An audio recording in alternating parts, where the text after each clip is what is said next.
Existe uma linha sacra, conhecida como a linha sacra de São Miguel, que hoje é um mistério para angelólogos, para teólogos e historiadores, porque conta em linha reta com 7 santuários erguidos em honra a São Miguel, que começa na Irlanda e termina no Monte Carmelo, em Israel. Essa linha apresenta 7 santuários que nos intrigam por apresentar elementos peculiares em sua construção. Todos eles são assentados em rocha, são circundados, a maioria deles circundados em água ou emergiram fontes de águas curativas, estão no alto, em colinas, em montanhas, e isto tudo me intrigou a fazer esse caminho e descobrir por que São Miguel escolheu estes locais para sua morada.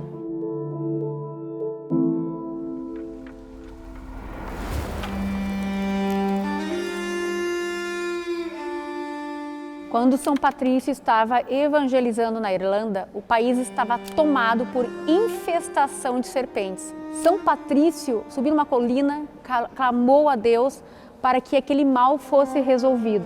Teve a visão de um portal que se abria e descia São Miguel com a sua espada flamejante junto a uma milícia de anjos que combateram e precipitaram aquelas serpentes no abismo. Tempos depois, um local conhecido como Esquile Michael, que significa a rocha de Miguel. Um grupo de 12 monges se reuniram nessa ilha rochosa e começaram ali a difundir a devoção a São Miguel Arcanjo. Então a gente pode compreender que o início, aonde inicia o caminho, a linha sacra de São Miguel, começa pela Irlanda a partir desse clamor de São Patrício ao príncipe dos anjos.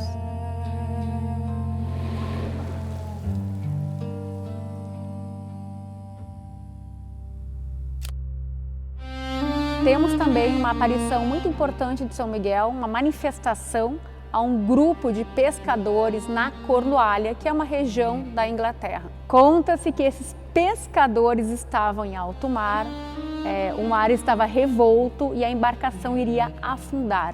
Eles começaram a rezar e uma poderosa criatura surgiu, conduzindo a navegação em terra firme. Neste local, então, nós conhecemos como o Monte de São Miguel, que ele faz um espelhamento ao Mont Saint-Michel na França, e eles têm uma construção muito similar.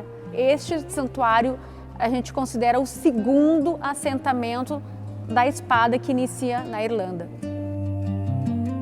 O terceiro santuário da linha sacra, na França, foi construído depois de uma aparição do próprio arcanjo em 708 ao bispo diocesano Alberti. São Miguel solicitou a construção de uma capela sobre uma determinada ilha rochosa.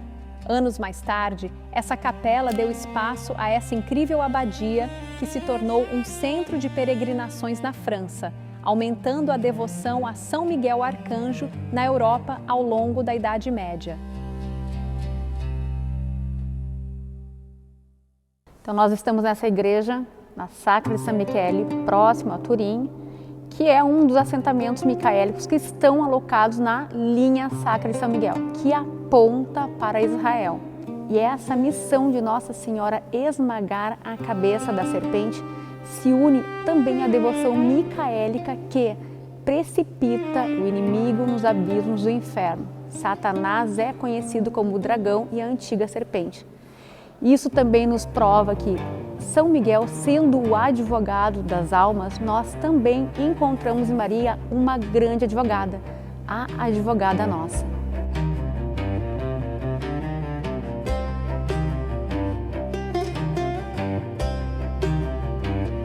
Nós ingressamos à Sacra de San Michele pela Escadaria da Morte. Além dela ser muito íngreme, ela recebe esse nome justamente porque nas laterais, na parede de pedra, eram enterrados os ossos dos monges mortos, isso lá na Idade Média. Quando a gente está finalizando essa escadaria, a gente cruza um portal que se chama o Portal do Zodíaco. É um portal místico, ele tem muitos mistérios, enigmas que ainda não foram solucionados, que a gente pode compreender ali alguns signos e também tem alusão aos 7 pecados capitais. E aqui na Sacra de San Michele, em Turim, você pode aproveitar toda essa beleza que nós estamos vendo aqui nós estamos num dos picos mais altos da região do Piemonte.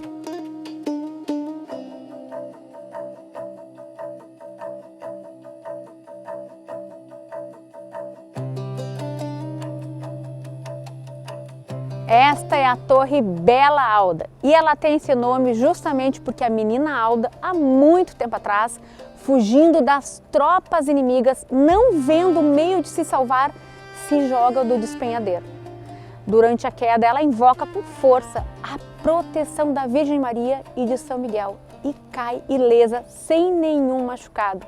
Vangloriando-se e decidindo repetir a cena para os descrentes, o final torna-se trágico, porque ela perde a vida. Isto prova que nós não devemos testar a Deus.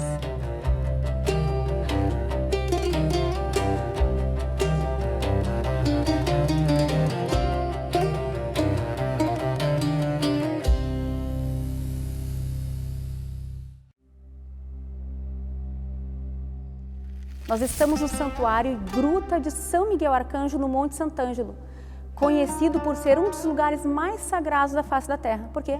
Porque teria sido consagrado por mãos não humanas, pelas mãos de São Miguel.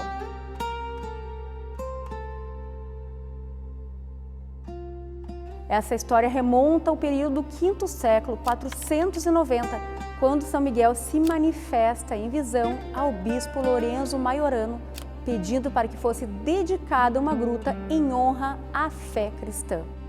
Em 492 nós temos a segunda aparição, o episódio da Vitória, e na terceira, em 493, o episódio da dedicação.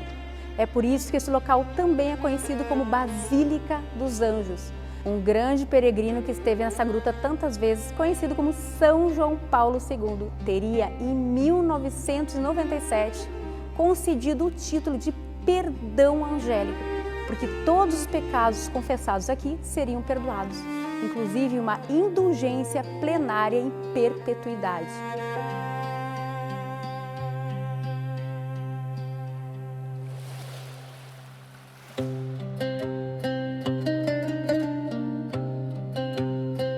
E agora o sexto santuário é o Mosteiro de Cime, na Grécia. São Miguel teria demandado ao eremita Luque a construção de um espaço para a devoção angélica. Logo após, uma fonte de água sagrada emergiu, ao qual peregrinos ingeriam e se banhavam nessas águas para curar os seus males. O local que conduz ao monastério é estreito, e esse monastério ele é construído na base de uma colina rodeada de verdes. Novamente nós vemos a particularidade de São Miguel com a natureza selvagem.